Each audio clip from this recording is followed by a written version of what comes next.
नमस्कार साथियों। शनि महाराज बली होकर वक्री हो जाएं, इसका अर्थ क्या होता है आइए समझते हैं। शनि ग्रह जो है वो एक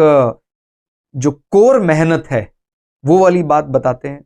और यानी उस ऐसे व्यक्तियों को हार्ड वर्क से डर नहीं लगता है। कड़ी मेहनत करने के लिए वो हमेशा तैयार रहता है। जिसका भी शनि स्वराशि का है और राशि बल से बली है, उच्च का है, तो वो जो हमारे अंदर सभी प्रकार के स्वरूप होते हैं, माने जो जो कारक होते हैं, सूर्य का क्या स्वरूप है, शनि का, तो जो एक वर्कर वाली छवि है कि भाई मैं अपने काम करने में बिल्कुल नहीं कोताही करूंगा और मुझे हार्ड वर्क से कोई भय डर नहीं लगता है।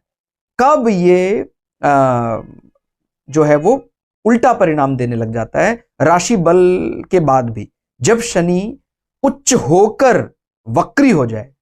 यानी वो एग्जॉल्टेड था तो ऑलरेडी बहुत अच्छी स्टेट में था, वहां पर भी वो काफी ज्यादा स्वाभिमानी हो जाए, अकेले चलने की बात करे, तो उसके मन में फिर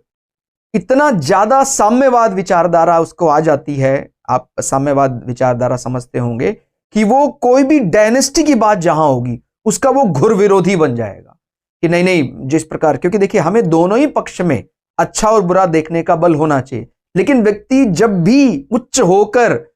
शनि महाराज वक्री होते हैं तो उसमें यही समस्या हो जाती है। कई बार वो दूसरा पहलू देखना ही नहीं चाहता है, वो शनि का बल इतना ज्यादा बढ़ जाता है। सामान्यतः वैसे ये सभी ग्रहों के साथ है, वक्रत्व का जब भी बल आता है तो व्यक्ति जो है बहुत ज्यादा बोल्ड और अलोन उस ग्रह से संबंधित जो कारकत्व है उनको अकेला तय करेगा, उस विषय को बहुत ज्यादा स्वाभिमान के साथ जोड़ लेता है, और वो अगर एग्जॉल्टेड भी हो जाए तो उसको उच्च में अच्छा परिणाम देना चाहिए था, वो रिवर्स हो जाता है, माने एक प्रकार से वो नेगेटिव परिणाम देने लग जाता है। वो इसी के कारण जो मैं बता रहा हूं कि शनि के बल को इतना ज्यादा बढ़ा हुआ जीवन में प्रतीत होता है कि सामने वाला जो कोई ऐसा साम्यवाद के अलावा कोई दूसरी विचारधारा है उसको वो स्वीकार ही नहीं करेगा, एकदम अस्वीकार, यानी टोटल डिनाय की बात करता है। और आप समझते हैं टोटल डिनाय तो किसी भी अगर फॉर्म में आप करेंगे सामने वाले का तो वो एक्सेप्टेबल नहीं होगा। तो शनि जैसा ग्रह भी जो हम सबको उसका बल चाहिए, और वो ग्रह भी उच्च होकर